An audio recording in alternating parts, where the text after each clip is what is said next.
Praise be to the living God. You may now all be seated because I have no one verse but two chapters actually. Amen. But before we move to the very word of the Lord, I know that you are preparing yourself. Amen. And can you just greet the person beside you? You are beautiful beyond description. Amen. What does it mean? Hindi ko malaman kung anong itsura mo ngayon. They're just kidding. Amen. And of course, to the person at your back po, sabihin niyo naman po, I'm blessed that you are here. May nakausap ba kayo? Tumalikod, di ba? Amen. Praise God. Once more, let's give our God the best clap of praise. A blessed morning. Amen to everyone. And I thank God for this opportunity once again. Amen. To stand in front of you to declare His mighty and powerful word. Amen.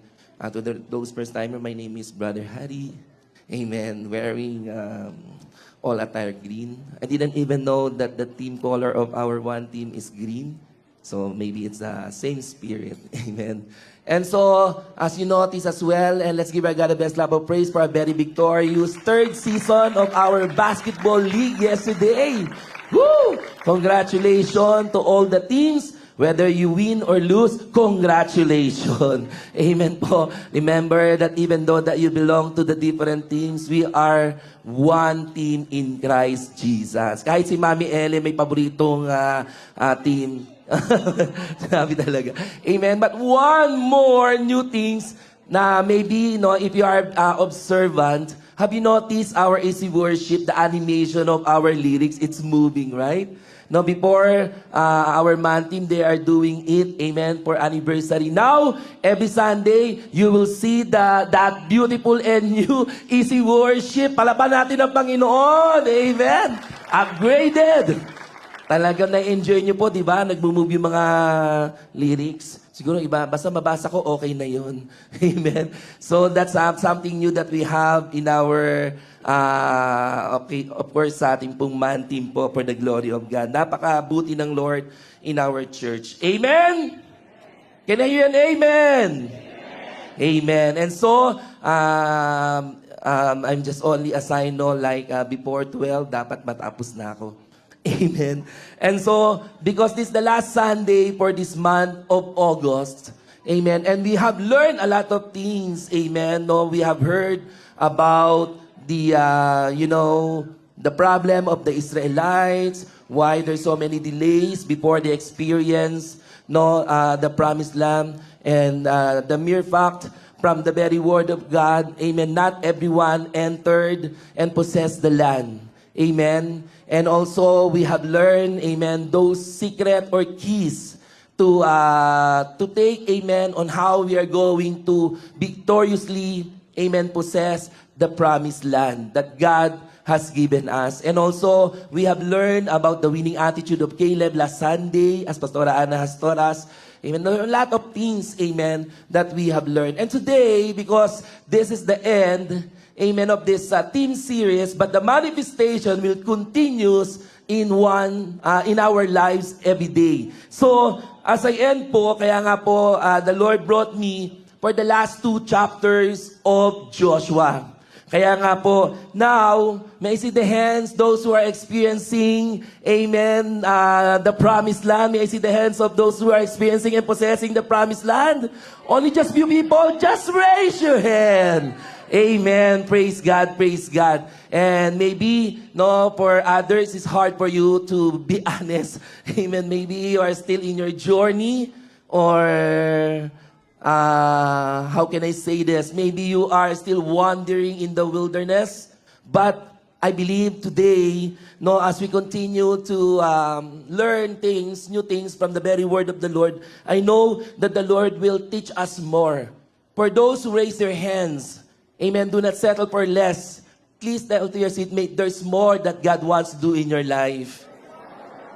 There are really more that God in store for you and for me. As the Bible declares in Jeremiah 29:11, amen, the plans of God for each one of you is to prosper us. Amen, not just only to bless, but to prosper. When you say prosperity, it is beyond ordinary blessings.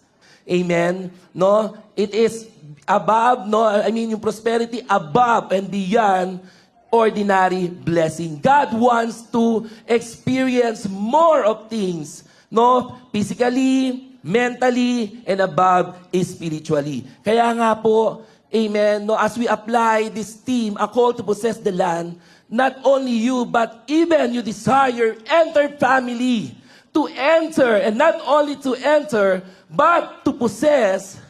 But you know, for my topic for today, as we flash on the screen, God wants you to live on that promised land. No, it is not a one day, it is not just a season, but every day of your life, God wants you to live in that promised land. Amen? No, despite of many battles in life, circumstances, now, here we are, amen? No, you have full of thanksgiving because it's not only that you have entered your promised land, you are not only possessed the land, but you are living in your promised land. Amen? Kaya ngayon po, as i-end po kasi, so for the last 2 chapters of book of Joshua, amen, they have already conquered, amen, the promised land that God has given them. Remember, no, let us go back again for the summary of the story. The promised land is a promise given originally to Abraham. Amen. His name during that time was Abram. When the Lord told him to leave his land, amen, to leave his father, his family, for a place where the Lord will give him. And not only to the place, but in fact, to the place where he will experience more of God's blessing in Genesis chapter 12. And it's confirmed, no, to his son Isaac, Jacob, and of course, yung battle, amen, the circumstances, the test of faith, the test of attitude was started during the time of Moses. But of course, amen, from the very teaching that we have heard, it was fulfilled. That promised land that was originally given to Abraham was fulfilled in the time or in the generations of Joshua and Caleb. You know what? When they after they cross the Jordan River, diba, the battle, amen, began. That's why in chapter 1, the Lord was there telling Joshua, amen, that I will be with you as I was with Moses. So God started with that. Be strong, be courageous, because you know what? Amen, if you continue to read the Bible, amen, how many kings and cities that Joshua and Caleb defeated? Amen, 31 kings and their cities had been defeated. And after 7 years of battle, Israel gained control of the land, which was then divided and allotted to the tribes. Let us show the map. Ito na po. Amen. After 7 years battle, the 12 tribes, amen, settled on a different or in a specific land. Imagine, amen, no, talagang we can see in here, dito po napunta si Caleb sa Hebron. Ayan. Dito po si Joshua. Kayo, nasaan po tayo? Calgary. Amen. This is our promised land. Amen. Ano naman bless to our living God? Hallelujah. Wala dyan ang Calgary. Amen. Nandito po tayo. Amen. As you can see, as my introduction, this is a tribal allotments of the promised land. Amen. That the Lord has given them. If you are going to read the Joshua 13, from chapter 1 to 12, yun yung mga battles. Amen. But the 13 to the last chapter of Joshua, that is the tribal allotments of the promised land. Amen. Indeed, God fulfilled what He has promised. Because the God whom we are serving in this place, all His promises are true and amen. Amen! Praise the Lord. Palapakan natin ang Panginoon. Hallelujah. Imagine, despite of many circumstances in the time of Moses, still God fulfilled His promises. That's why in Joshua, can we flash on the screen if you have your Bible, Joshua 23:14, ito yung sinabi ni Joshua to all the tribes. Amen. After they settled in each land, Here's Joshua saying in Joshua 23, verse 14. Amen. Sabi niya dito, and during that time, amen, he was really old. Amen. So now I'm about to go the way of all the earth. Look at this verse. You know with all your heart and soul that not one of all the good promises the Lord your God gave you has failed. Meron ba magtataas ng kamay dito na may pinangako ang Lord pero hindi niya tinupad? Pero may magtataas ba ng kamay dito, nangako ang asawa ninyo pero walang tinupad? Huwag niyo na pong punta na lang sa office kay pastora makipag-usap. Di ba? Yes. Di ba? All the promises, amen, sworn by your friends, your family, your spouse. Anong sa English ng napako? It was nailed. Nailed pala. Parang ba yata yung meaning nailed it, no? Amen. But imagine all the promises of God. That's why even your long-standing prayers, amen, I believe the Lord will give it to you in God's perfect time. Amen. Because all the good promises the Lord your God gave you, amen, so not one of all the good promises the Lord your God gave you has failed. Every promise has been fulfilled. Joshua told to the Israelites, not one has failed. Kung meron mga delays, just like last Friday, it is because it depends on our obedience to God. Amen. It depends on the quality of our obedience to God. That's what Joshua told. You know with all your heart and soul. Talagang with all your heart and your soul. Amen. Wala kang makikita na pangako ng Diyos na hindi niya tinupad. As Joshua told to the Israelites. And in fact, just go back to ito pong you know, the Lord described this Canaan as, amen, a land flowing with milk and honey. What does it mean? What does this phrases, amen, or this phrase mean? No, it was even mentioned in different chapters of the Bible in Old Testament. Actually, when I search it, you know, this land flowing with milk and honey, it means, no, abundance. A land filled with an abundance of resources, provision, and blessings. Another thing, as the Lord, amen, said, it is flowing with milk and honey. It means when it comes to fertility, a land with fertile soil, producing rich harvest and abundance of food. Nandun na ang lahat ng klase ng pagkain. Amen. Prosperity, a land where people can live comfortably with plenty of resources and opportunities. No, when the Lord said, this is the land flowing with milk and honey. And it is a God's blessing, a land that has received God's special blessing and favor. And when the Lord said it is a land flowing with milk and honey, it seems like a paradise. Amen? A land is like a paradise or a garden of Eden with everything needed to thrive. And most importantly, it is a land where God's people can live in harmony with Him and with each other. You know, the very purpose of God, why this promise was fulfilled, amen, originally given to Abraham, and it was fulfilled to the generation of Joshua and Caleb, amen, just, amen, for the sake that this is my nation. Israel is my nation. Amen. This is my treasured possession. This Israel. And of course, by the mercy of God in our times, we are God's treasured possession. This promise is extended for you and for me. Palakpakan naman natin ng Panginoon. I remember, just a short testimony. I was 22 years old. Ilang taon na ba ako ngayon? Never mind. So, I was 22 years old. After I graduated with the course of education, so, yung sister ko, si Ate Bambi, we tried to apply for abroad. And as I testified it many times na po dito, my goal is just only to experience riding in the airplane. Kapag on the airplane, nasa ibaba ako. So, in the airplane, dapat nasa loob. So, riding the airplane. And you know what? That's only my purpose.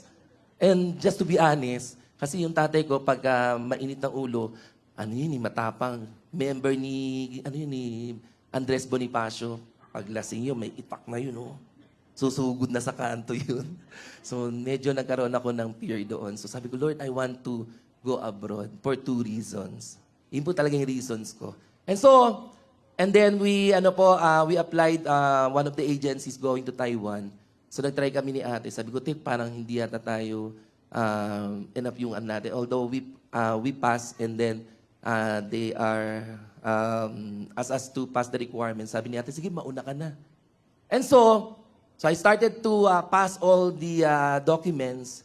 And then I was in DFA sa Department of Foreign Affairs to get my passport. There was a lady behind me. Tinanong niya ako, I was in the lineup po. Sabi niya sa akin, where are you heading to? Saan daw ako papunta? Sabi ko, Canaan. Ay, hindi, joke lang. Saan po? Taiwan, sabi ko. Sa Taiwan, sabi ko. Oh, alam niyo po, I remember this. The exact words that the lady said to me. Sabi niya, oh, you know what? Taiwan is your stepping stone going to Canada. During that time, I was not interested about Canada. Ang pangarap ko lang, makasakay ng aeroplano and then makarating ng Taiwan. And then, after 4 years and 8 months, amen, then I remembered, Lord, this is your fulfillment. What the lady said to me, that after 4 years and 8 months in Taiwan, nakarating po ko 2013 in Canada for the glory of God.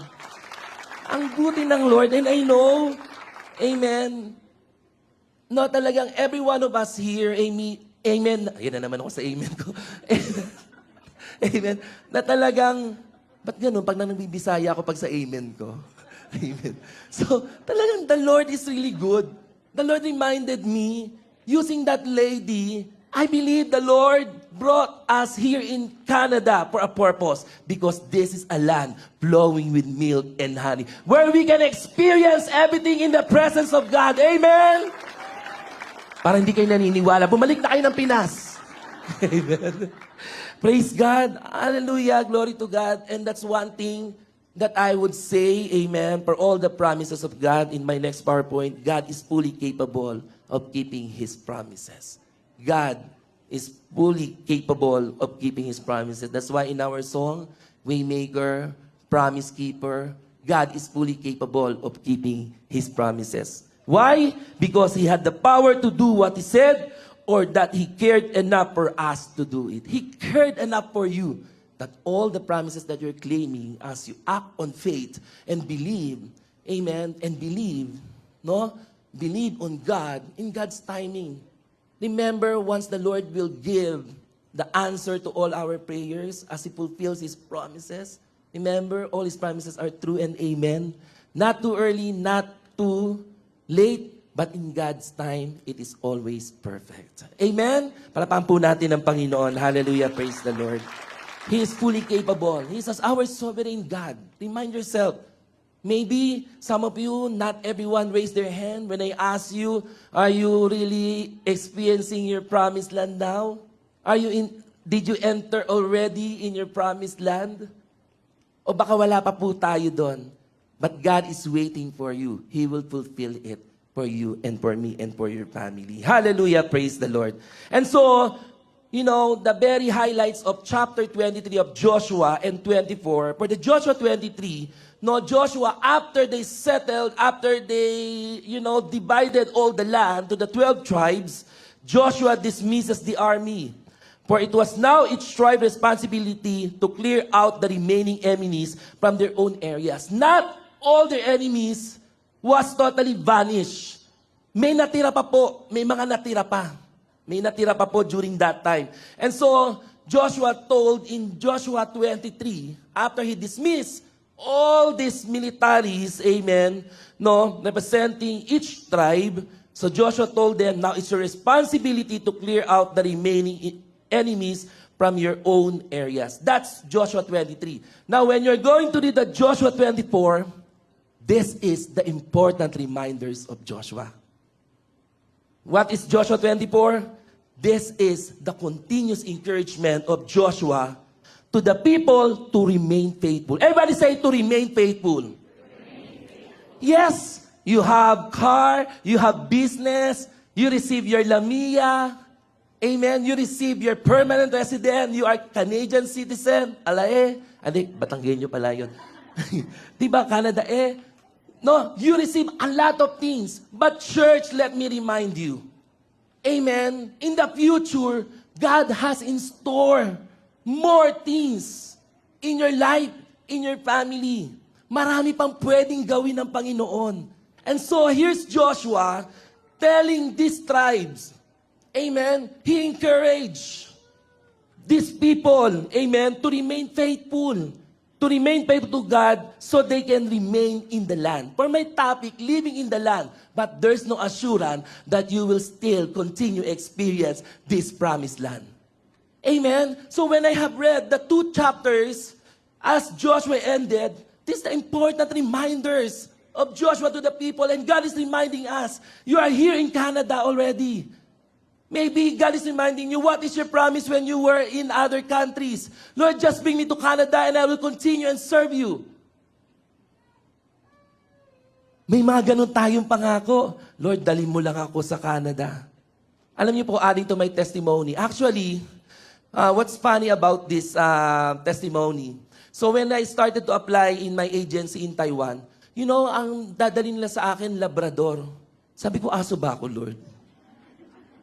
Hindi kasi, Labrador. And then someone helped me actually. And then she said to me, Labrador ka dadalhin, ang layo sa Calgary. And I even don't know Calgary yet during that time. And so, okay, so I will report to the agency and I will just refuse the offer that they will bring me to the Labrador. And so, the next offer was in High River. Ang paper ko po doon is Smithies. Smithies in High River. Hindi ako dinala ng Lord doon. Amen? So talagang sabi niya, no. Sabi niya, High River is like, it's too far. I'm not even know, di ba, how long as you drive po from here to High River. And it takes like 45 minutes. Even it is not too far. Pero I know, where the Lord set us, established us, the Lord will fulfill His promise. The Lord brought me to Calgary. And in my 11 years, not even single one promise of God, amen, has failed. God, my God, is faithful for the glory of God. Hallelujah. Yes, we can say that God is faithful. How about us? And so here's Joshua 24, amen, reminding the people, if you want to remain in this land, if you want to experience more of God's promises, you have to remain faithful. You have to remain faithful because there's no assurance that one day, maybe 6 digits ang nasa bangko mo. Puro 0. Diba? Diba parang yung nananalo? Diba yung parang sisimula mo sa dulo, sa wawawin? Diba? I believe talagang if you remain faithful, sa unahan yan, $1 million. Amen? May nag-amen dito. Ang daming pera po. Amen? God doesn't want like only 2 digits. Amen? God wants to prosper your life. If you want to remain and experience more, amen, you have to remain faithful. Just like Joshua said to the tribes. Amen? There are important summons. Hindi po summon. Okay, important summons, amen, no, that we are going to understand. During that time, amen, if you're going to read that chapter 23 and 24, here are the important summons, amen, that Joshua gave to all the Israelites. Amen, next slide please. When you say summons, it is not a fish, amen. So it says, it means a request, demand, or call to do something. It is a request, a command, a call to do something. Do not settle and enjoy, amen, your blessing that you have right now. Again, in the future, there's so more that the Lord will give it to you. And so, if you want to know that, remember in Jeremiah 33:3, amen, the Lord said, if you call unto me, I will answer you and tell you those unsearchable things. And in the Bible, no eye has seen, no ears have heard, no man ever conceived what the Lord has prepared for you and for me. There's a lot of things. Sabi mo sa katabi mo, do not settle for less. Kung ang car mo ngayon is old, then magpa-car wash ka. Amen. The Lord will upgrade. Sino na dito naka-iPhone 15? Fully paid? Pag hindi fully paid, ibaba ang kamay. Imagine, that's the kind of blessing. It means the Lord will upgrade. Amen? Your life. Hindi yung ano mo is, ang tawag dito, parang for example, no, yung mga gamit sa bahay. Kung dati, diuling ka lang. Ngayon, electric. Ang problema, di mo alam gamitin. Right? No, God wants to upgrade your life, your lifestyle. Amen?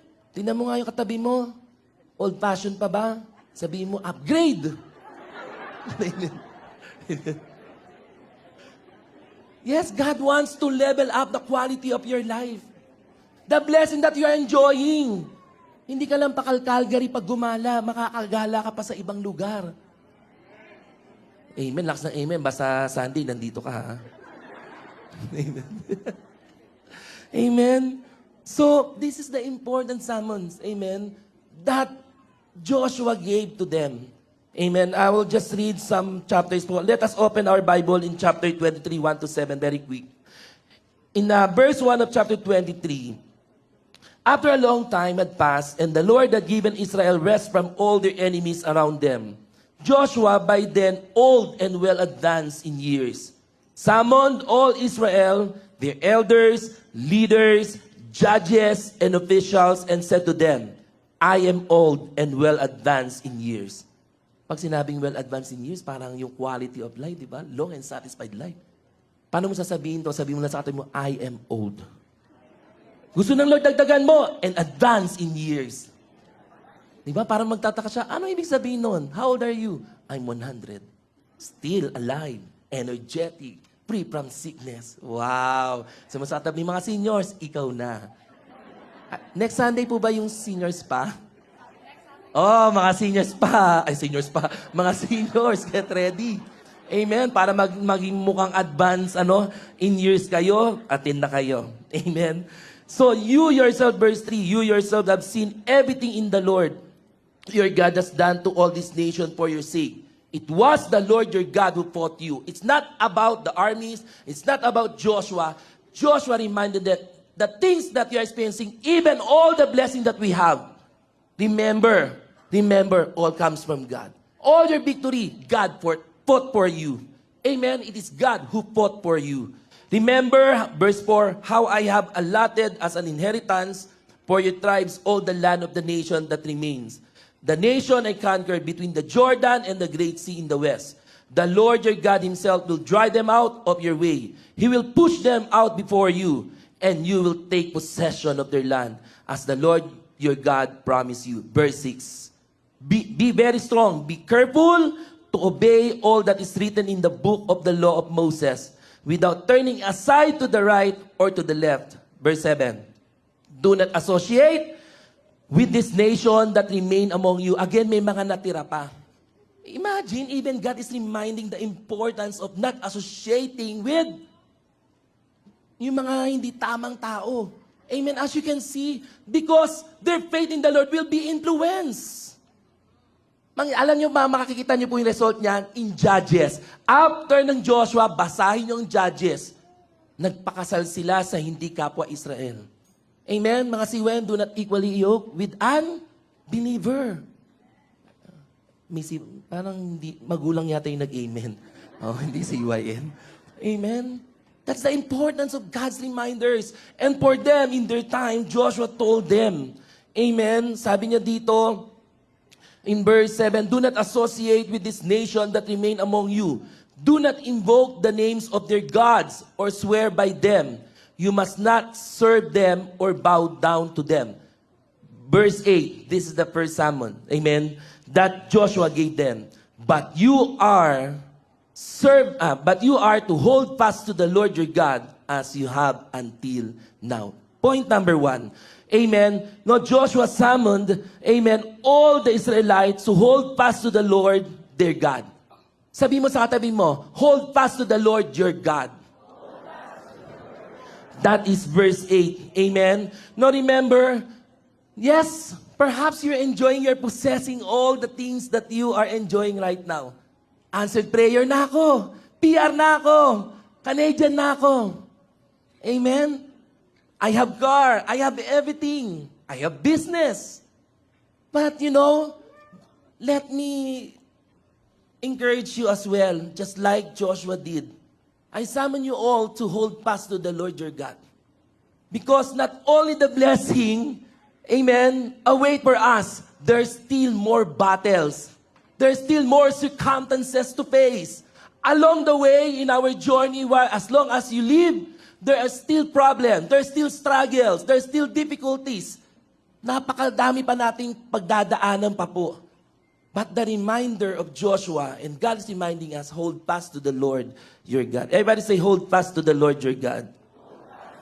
As the Bible declares in Psalms 46:10, amen, be still and know that I am your God. Today, the God, amen, whom you are serving, who bless you much, is the same God once you experience and encounter trials, battles, to manage of all of those things, hold fast to the Lord your God. Amen. Hold fast to the Lord your God. What does it mean? It is a call. First and foremost, prioritize your relationship with God. Next slide, please. Tell to your seatmate, prioritize your relationship with God. When you say, hold fast to the Lord, regardless of your blessing, put God first. Amen. From above this, all the blessings that you are experiencing, your relationship will matter to God. Amen. Your relationship to God is very important. Another thing for this, when the Lord said, or Joshua said, hold fast to the Lord your God, it means deepen your faith and trust. Everybody say, deepen your faith and trust. Diba? For example, yes, Lord, I get my permanent resident. Now, what's the next? Diba? For example, you need to drive. So another test of faith. You have to deepen your faith and trust. Amen? So, just a simple illustration, but maybe some complicated situation in your life. When you say, hold fast to your God, yung nakilala mong God who are blessing you right now, once you encounter, parang just to level up your faith, the Lord will allow testing in life. Amen? The Lord will allow trials, but not the temptation. Amen? No? You have to deepen your faith when you say, hold fast to the Lord. Deepen your faith and trust. Trusting in God's sovereignty and goodness. Diba? Yung mga simple things na parang when you act on your faith, yung mga parang impossible things, that's what God wants you to experience so that your faith will be deepened po. And your trust to God ay maging malalim po. Another thing, stand firm in your spiritual conviction. Everybody say, stand firm in your spiritual convictions. When you say, hold fast to the Lord, it means resisting temptation and spiritual drift. Sabi ko nga sa inyo, yes, nag-enjoy tayo sa blessing.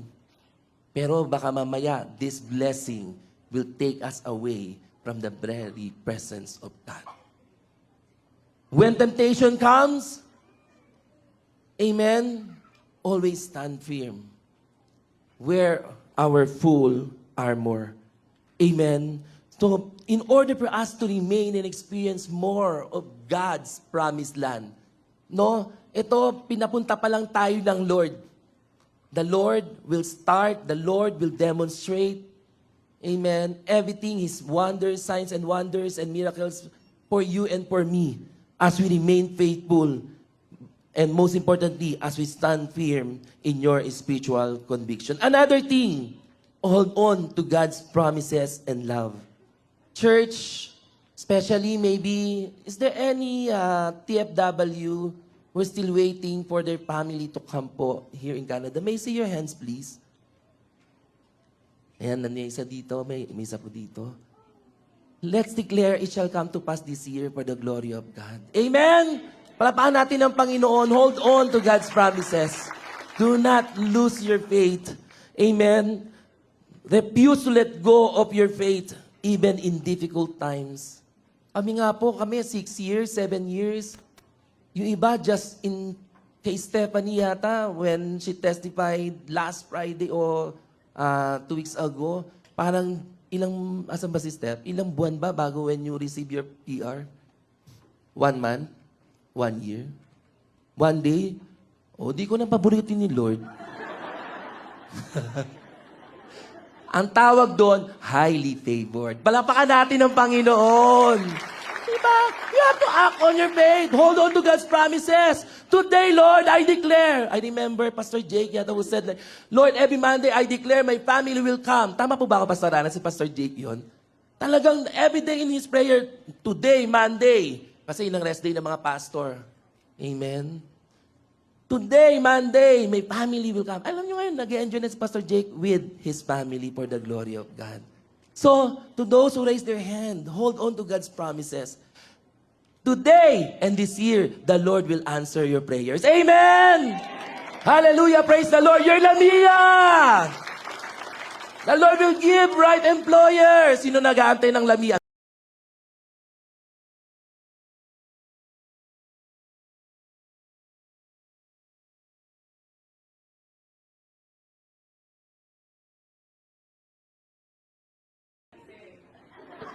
Praise the Lord. Pinigising yung mga tulog. Amen. Amen. No? Sino yung mga tourist, visa entries dito? Raise your hand. Yung ginawa ng Lord sa ate ko, mangyayari po sa inyo po yan. Palapaan natin ng Panginoon. Hallelujah. Praise the Lord. Malakas po ba ako magsalita kaya nagreklamo na yung monitor? Amen. Sige po. Humble lang po. Remember, holding fast to the Lord brings. Alam niyo po, when you hold fast to the Lord, next slide please. Pakita natin lahat po yan. Yung mga highlighted po na yan, yung colored word na yan. Strength, hope, peace, guidance, joy. You can only receive it and experience only from God's presence. Amen? Kaya nga when you hold fast to the Lord, you will receive strength in times of weakness, hope in times of despair, peace in times of turmoil. What is turmoil? Pag may mga confusion na tayo, amen, worries, doubts, guidance in times of uncertainty, joy in times of sorrow. Amen? Kaya yung mga nangihina, despair, confused, uncertainty, meron yan, sorrow, remember, hold fast to the Lord. Hold fast to the Lord. Sabi mo sa katabi mo, baka iyan po yan, hold fast to the Lord. And never let go. Amen. Palapahan natin ng Panginoon. Let's continue to read. Now, before I move to the second point, let us read the verse 9 up to 11 of Joshua 23.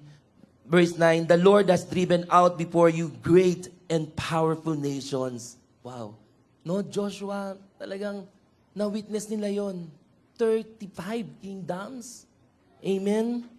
No, and cities they defeated for the glory of God. And so in verse 9, the Lord has driven out before you great and powerful nation. To this day, no one has been able to withstand you. Amen.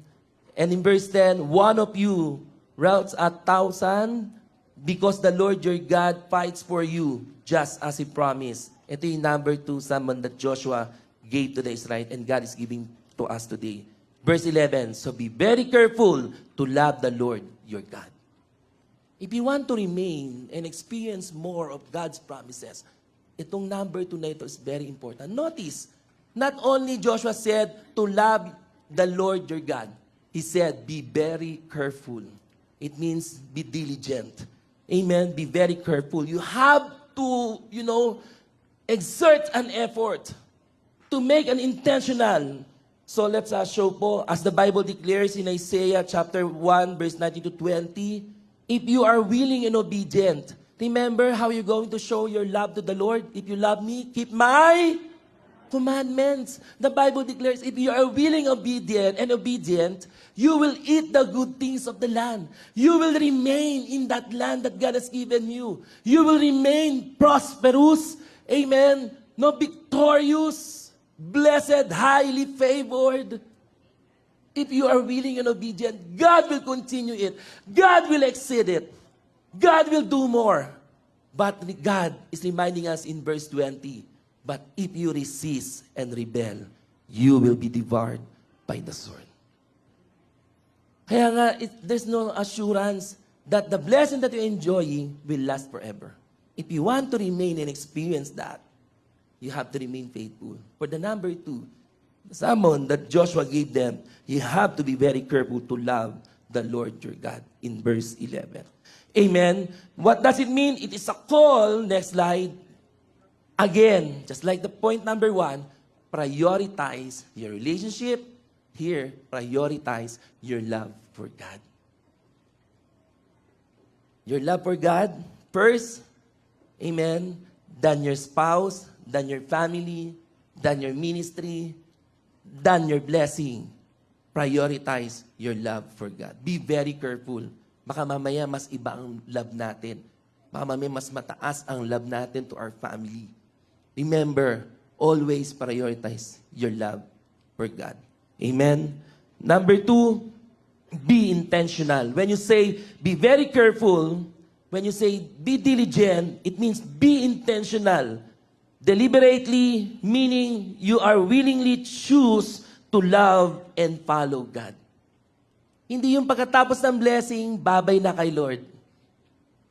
Amen? Tapos babalik na lang tayo pag may problema ulit. No. Whether you are enjoying your blessing or you are in trials, be intentional, deliberately choose to love and follow God no matter what.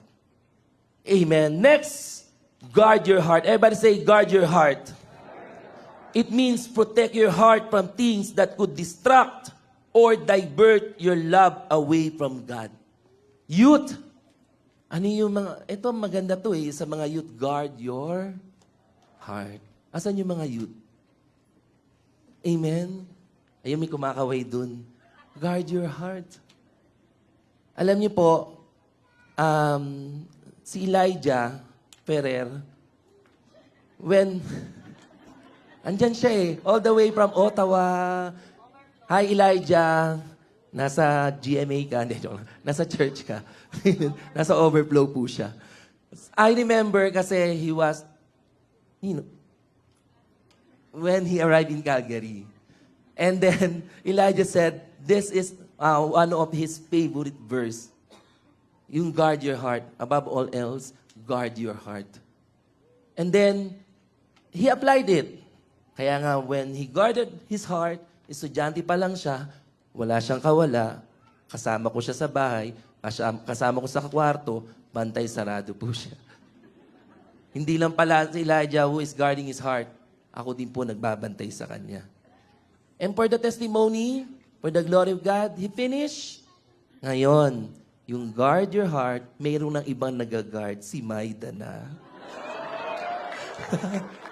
Amen? They finished their studies. Diba, youth? Diba, dapat diploma before marriage, contract. Right? Gusto niyo ba, in your time, magka-baby na kayo? As in, mabuntis kayo? Right? So, God wants to guard your heart. Sa youth muna to. Sa mga adult, kayo na mag-isip. Alam niyo sa mga adult, alam niyo po yung blessing na meron tayo sa Canada. Trabaho. Ayun, sige po. Name it. Sige, kayo na magsabi. There's so many distractions. Right? Nakatikim ka lang ng first branded shoes. Wow! Hindi ka na nakatay ng church. Value Village mo lang na nabili yan. Di naman nahalata kung Value Village, di ba? At least branded. Di ba? Yung iba, may bili pa sa Pilipinas sa Green Hills. Pagdating dito, kala mo branded. Di ba? There's so many distractions. Tell to your seatmate, guard your heart. Do not allow distractions or anything that can divert your love away from God. Next, be mindful of your actions. Ensure your actions align with your love for God. In your decision, in your priority, in your school, in your study, anything. Small actions, big actions, be mindful of your action. It means it must align with your love for God. Pag ginawa ko ba to, it shows an expressing love for my God. Pag itong desisyon kong ito, bababa ako sa ministry, it shows love for my God. So, be mindful of your actions. In any decisions that we are going to do, whether personal or spiritual, I pray that ensure your actions align with your love for God. Amen? Kasi ako po, the best way for you to show your love to God, not just only to follow and apply His Word, is by serving Him. Lord, I will serve you. I will serve you. Because you served us first. You died on the cross for me and for you. You serve. With all your heart, with all your life, you serve. Amen. Be mindful of your action. Next, sabihin niyo po, avoid idols. What that with your love for God? Alam niyo po, during that time when Joshua said that you have to be very careful to love the Lord your God because it's easy for them to sway. Yung talagang, di ba remember nung time na si Moses was in the Mount Sinai, amen, for 40 days and 40 nights? Sabi na wala na si Moses, hindi na nagpapakita, let's create an idol, let's create a God. They created a golden calf. Amen? So, ang prayer ko po to each one of us, not only to hold fast to the Lord, but to be very careful to love our God, avoid idols. In Exodus 20, kaya nga may 10 commandments. Amen? That there shall not be no other God. Amen? Before me, sabi ng Panginoon in Exodus 20. Amen? Another one, cultivate a deep relationship. This is what we are doing. Attend your Bible study. Pray. Involve yourself. Amen? In any spiritual activities of our church. That's how you're going to cultivate a deep relationship. Let's continue. Amen? Not to be abide in the presence of the Lord. In a practical ways, we have life group, we have NOP. Amen? Napakadami pong mga paraan. And you have to personally, of course, to study His Word, our devotion. Another thing, be consistent. Everybody say, be consistent. Continuously and steadfastly love God even in challenging times. Di ba nga nangako nga yung mga mag-asawa, for better or worse, till death do us part. Sige nga po, tinan yung asawa ninyo. Di ba? Ba't ninyo matignan? Sabi mo sa asawa, tell to your spouse, be consistent to love me. Kinilig yung isa. Amen. Be consistent. Just say it to the Lord.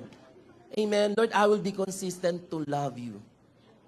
That I will love you more than yesterday. Amen. That I will love you forever. Lord, may forever sa atin. Kaya mga youth, just give that line to the Lord. Lord, in you there is forever. Amen. Kasi pag sinabi niyo sa katabihan, Lord, Han, there is for no ever. Hello. Amen. Anyway. Palapan natin ang Panginoon. Last point. Amen. Let us jump to chapter 24. I gave you the ano naman po, no? This is the encouragement of Joshua. Jump to chapter 24, verse 14. Ang sabi ng Lord po dito sa verse 14, then you crossed the Jordan and came to Jericho. The citizens of Jericho fought against you, as did also the Amorites, Perizzites, Canaanites, Hittites, Girgashites, Hivites, and Jebusites. But I gave them into your hands. Let's continue. In verse 12, I sent the hornet ahead of you, which drove them out before you, also the 2 Amorite kings. You did not do it with your own sword and bow. So I gave you a land on which you did not toil, and cities you did not build. Sabi ng Panginoon. And you live in them and eat from vineyards and olive groves that you did not plant. So ang Lord ang nag-provide ng lahat. Ito na. Ito na yung inano ni Joshua. Verse 14. Now fear the Lord and serve Him with all faithfulness. Throw away the gods your forefathers worship beyond the river and in Egypt and serve the Lord. Let's continue in verse 15. But if serving the Lord seems undesirable to you, then choose for yourself this day whom you will serve, whether the gods of your fathers serve beyond the river or the gods of Amorites in whose land you are living. But as for me, Joshua said, and my household, we will serve the Lord. God will give you a choice. That after experiencing many blessings, still is your choice today whether to follow or not. Whether to choose or not our God. Kaya yung point number 3 ko po in verse 14. Now, this is the sermon of Joshua, fear the Lord and serve Him with all faithfulness. Amen? So what does it mean? It is a call, but let me show. This is one of my favorite verses, Malakay 3:18. Tingnan niyo po Kaya nga po, be careful with your decision. Malakay 3:18, let us all read. 1, 2, 3, go. Louder, church. 1, 2, 3, go. And you, between the righteous and the wicked, between those who serve God and those who do not. There is a clear distinctions. Amen? Kaya nga po, here in the church, we are being encouraged to serve God. We are being encouraged to live a holy life, a righteous life. Why? Remember, our God is a rewarding God. According to your obedience, according to our righteousness, according to our service. And so, what will happen if you find yourself living in a wicked life? Amen? And not even having desire to serve Him. Amen? There's distinction. Kayo mga highly favored, naniniwala po ako, yung highly favored will be given, that favor and highly favor will be given to those who are serving the Lord. Yung tipong, how many days to process that lamia? Yung kay Steph nga lang, talagang highly favored Right? 1 day. Authentic ba yung mo? Baka mamaya sa recto lang yan, divisoria lang yan. Right? The Lord expedite the process. The Lord will expedite your paper. Yung mga nandito, alam nyo yung time namin 2013, ang prayer items kami mga TFW. Alam nyo ang prayer items ngayon, mga tourist visa. Diba? Dami talaga nagtuturist, yayaman natin. Amen? Pagdating mo dito, Dalarama una mo pupuntahan. Tourist spot mo yun. Amen, di ba? Ang ganda ng mga nakikita mo sa picture, pero dinala ka mag-anak mo, Dalarama, wala pang budget. Uy, huwag kayo tumawa, doon ako nagsimula.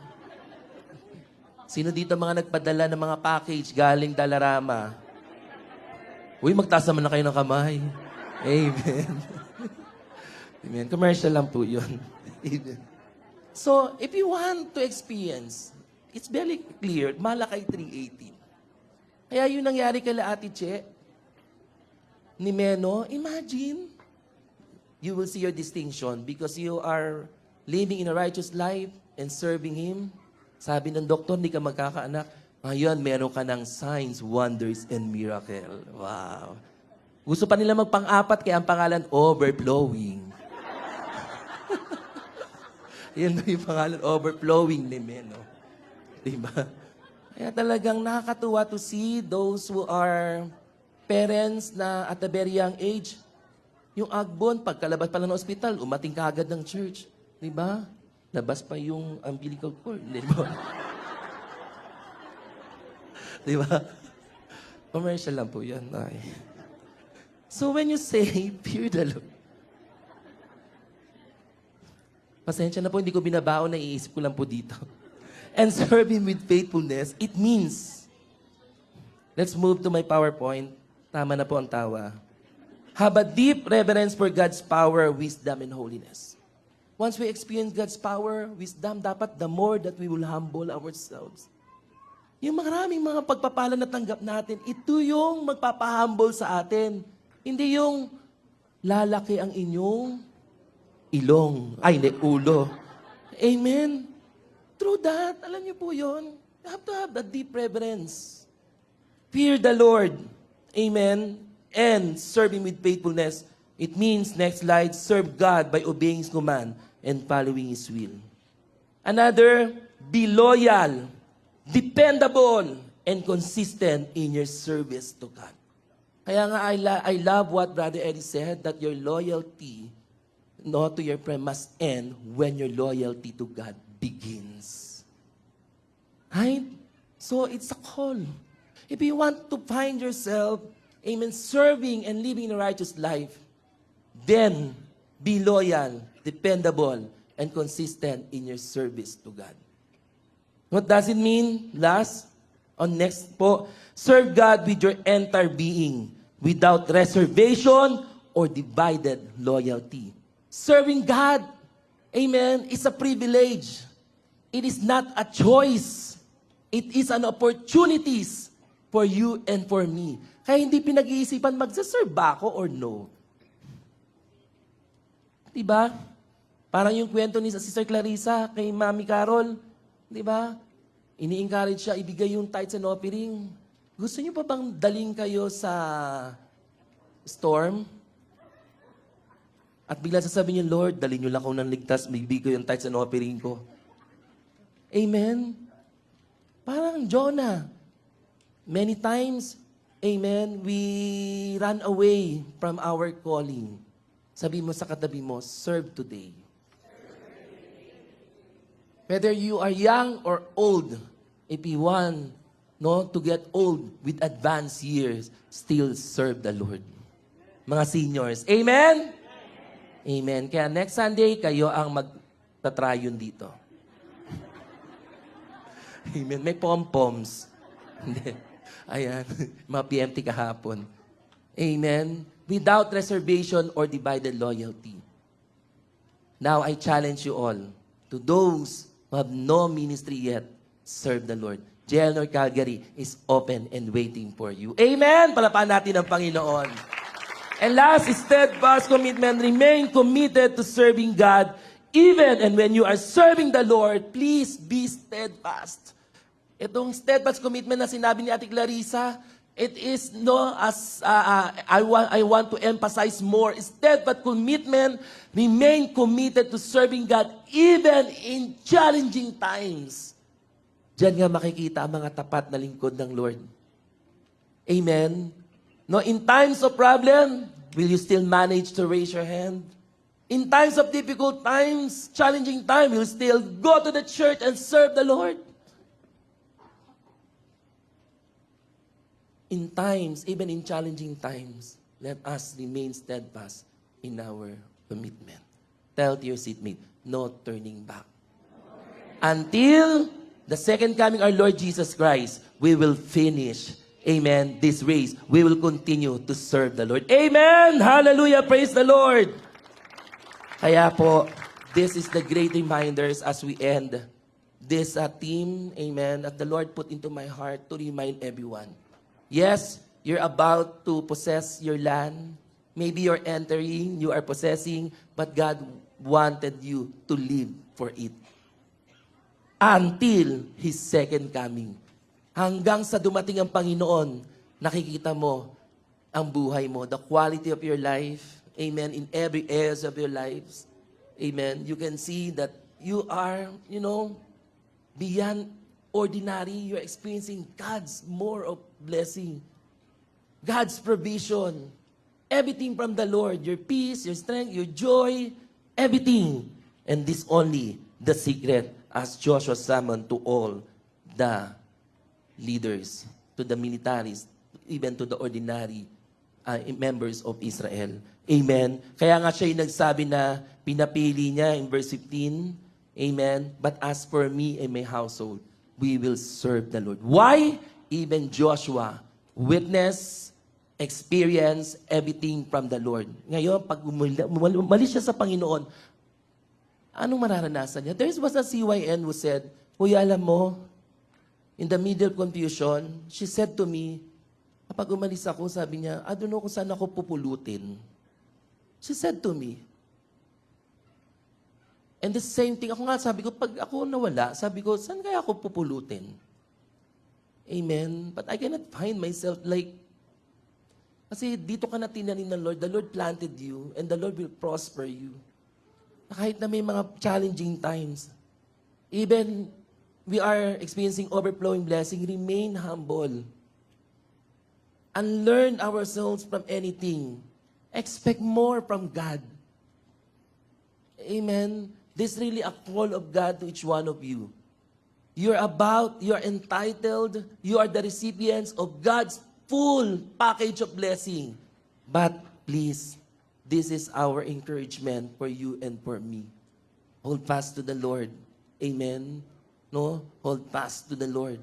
Be very careful in loving your God, and most importantly, fear Him and serve Him faithfully until the coming of our Lord Jesus Christ. In my conclusion, alam niyo po, dito lang ako dinala ng Lord for this 2 Chronicles 7:14. If my people who are called by my name will humble themselves and pray, and seek my face and turn from their wicked ways, then I will hear from heaven, and I will forgive their sin, and will heal their land. Hindi ko kasi alam kung anong klaseng land that you are possessing. What kind of land that you are living. Not everyone living in the promised land. Maybe you are struggling. Your land is full of consequences.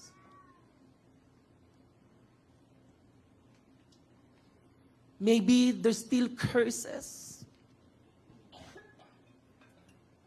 You're still struggling. Bakit sila? Sabay naman kami dumating ng Canada.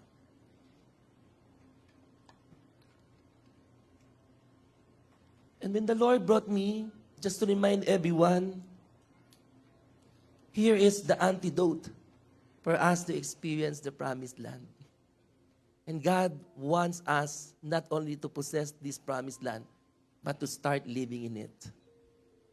By humbling ourselves, calling upon His name, pray today, seek His face, and turn from our wicked ways. Then the Lord will hear you from heaven and will forgive our sins and will heal your land. The Lord will restore your land, and you will enjoy that land as the Lord has given you.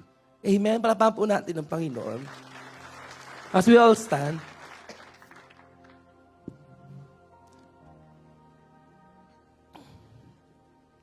just check po and assess the quality of our life. Kasi I believe, no, God wants you to see every areas of your life, not only your spiritual life, your finances, your family. Amen. Everything, your relationship towards your family. What is the condition of your life today? Ang gaganda ng mga turo, we are being challenged to follow what Caleb and Joshua did. Pero maybe you're still stubborn in your heart, full of pride.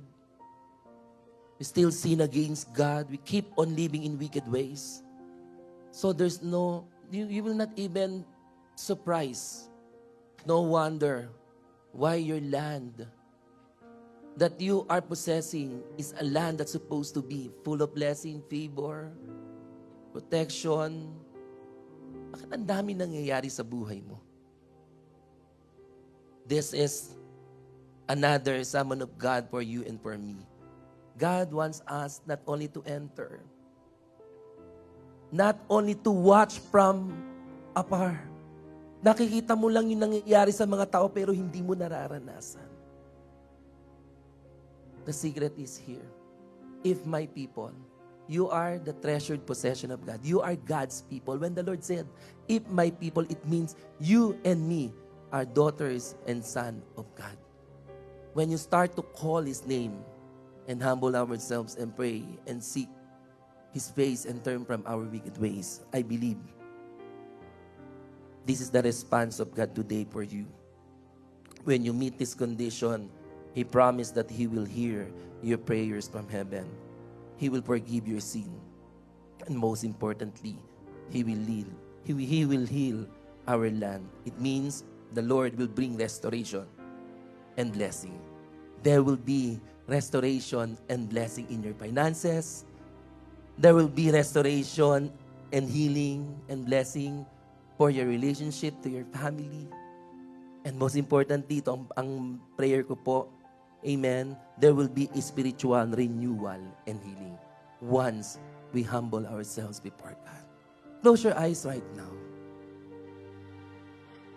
As the Holy Spirit helps you and guide you, and ask you right now, do you want to experience the promised land? You are being called by God to possess the land. Every promises. As the Bible declares in Joshua, this is a theme verse for our theme series. In chapter 1, verse 3, sabi ng Panginoon, I will give you every place where you set your foot, as I promised Moses. Sabi ng Lord, I will give you every place where you set your foot.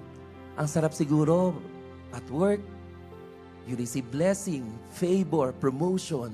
Pagdating sa bahay, wow. You're being blessed towards one another. In your business, God is blessing your business. Even in your finances, wow. Physically, wow.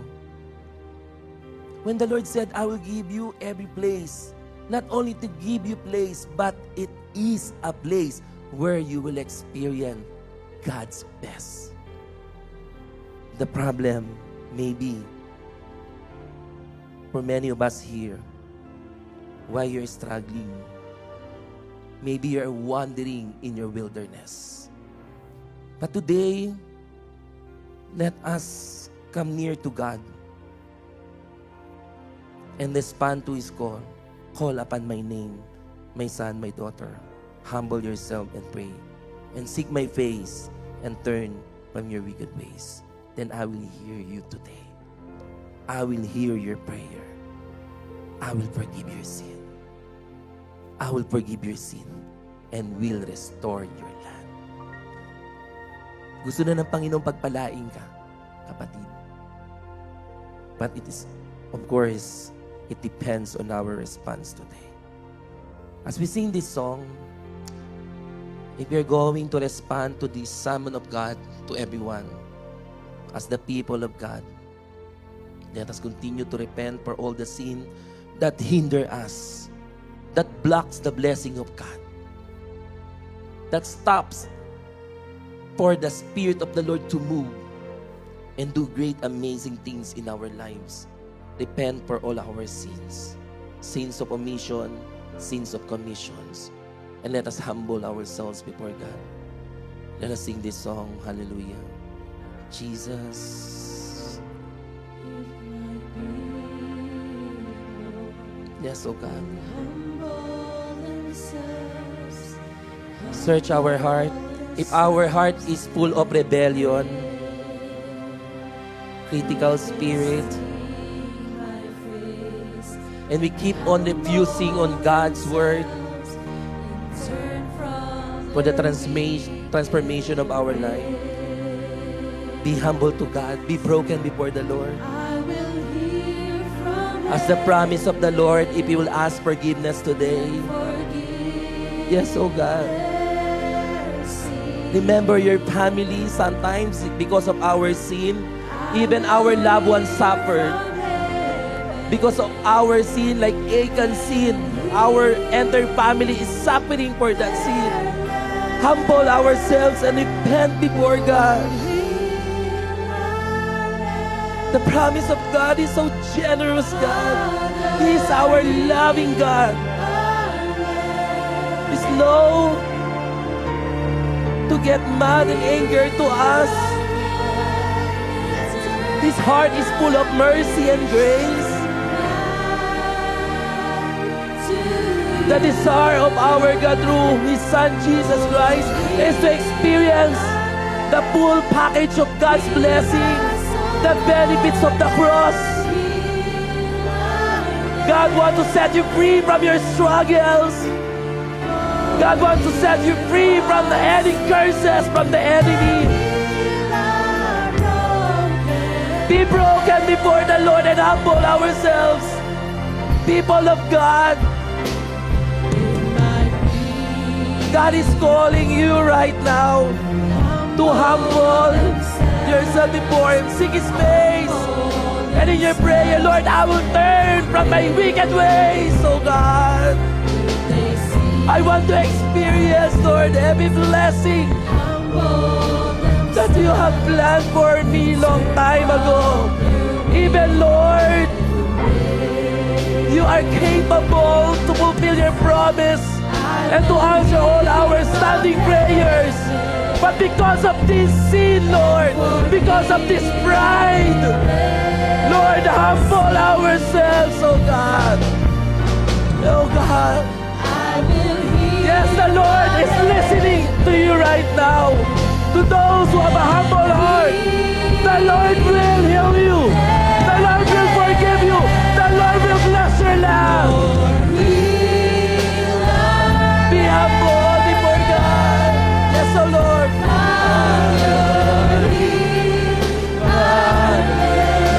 Lord, hindi lang po yung iba na nakikita namin pinagpapala mo, Diyos. Even us, Lord, we want to experience, Lord. Oh God, Lord, your heavenly blessing. God is merciful. Yes, the Lord will lift you up if you will humble yourselves before Him. The Lord will heal your finances. The Lord will take away any devours in your life. The Lord will restore any broken relationship. Yes! Hallelujah! Oh Jesus! Heal us, oh God! Yes, heal us, Lord!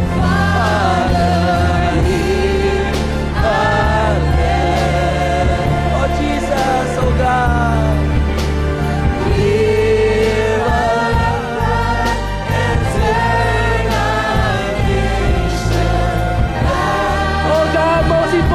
Renew our spiritual life, oh God. Lord, rekindle the fire in our hearts so that we will continue to remain faithful in serving you, Lord. Yes, oh God, hallelujah. Forgive our sin, Lord. And let the people of God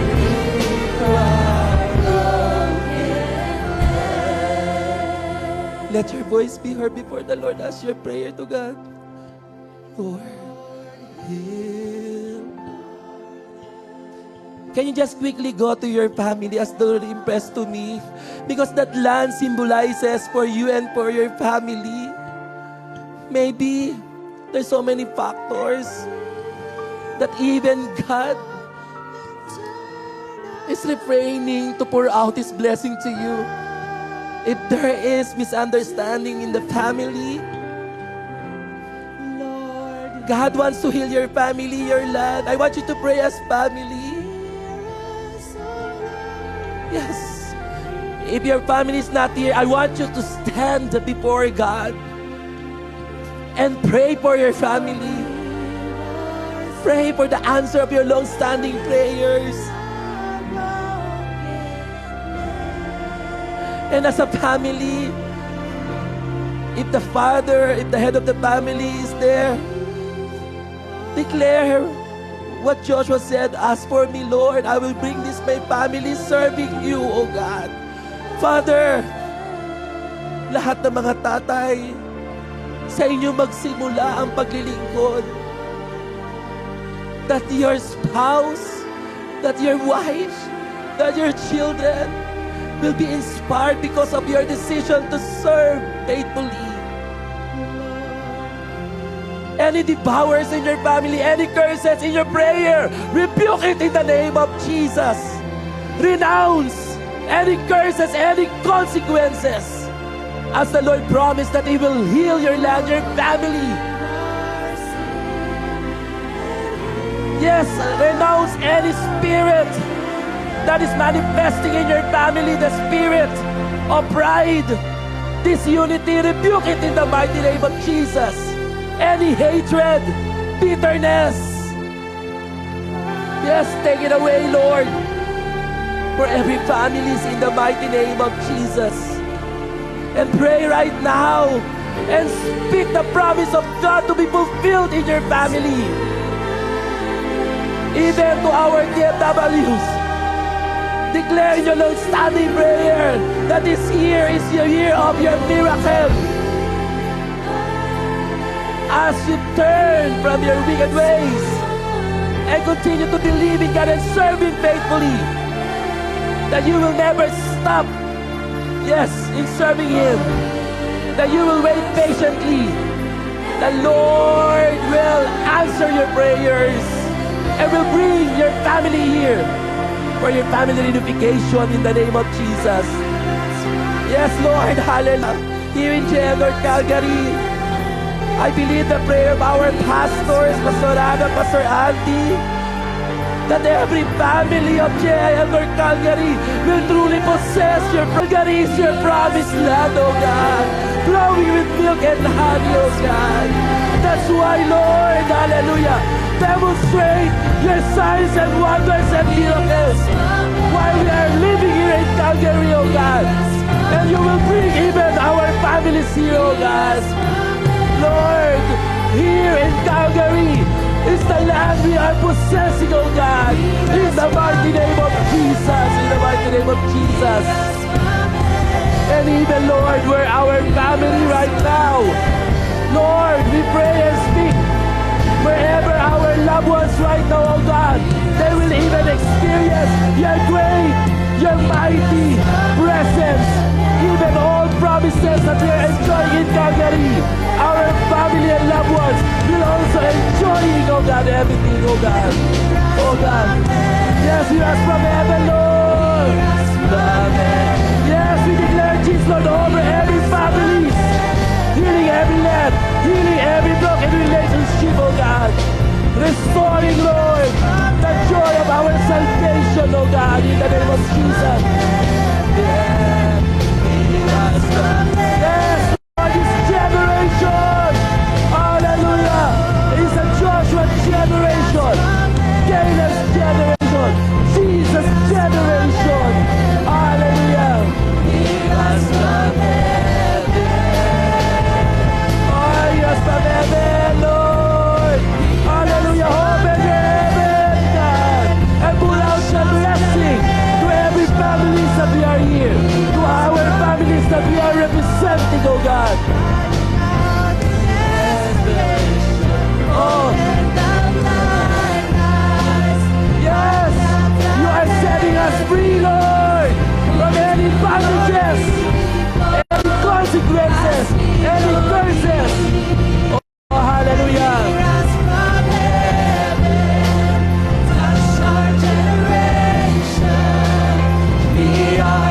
Yes, we are the people of God.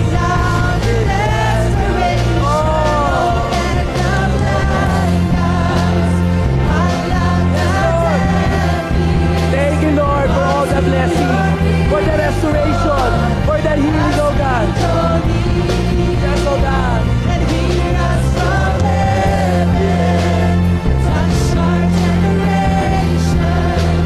As we lift up our hands, hallelujah. Oh, come on, church, receive every blessing from heaven. Receive right now your healing. Healing over your finances. Healing over physical condition. Yes, even healing for your family. And most importantly, healing for your spiritual life. Hallelujah, for the Jever Calgary. The Lord will use this congregation to show how these people will be blessed by our God. Hallelujah, so that we will inspire more. We will win more souls and will bring, hallelujah, glory to our God. And let all the victorious children of God will give a mighty clap of praise to our living God. Let's give our God the victory. Hallelujah, praise the Lord.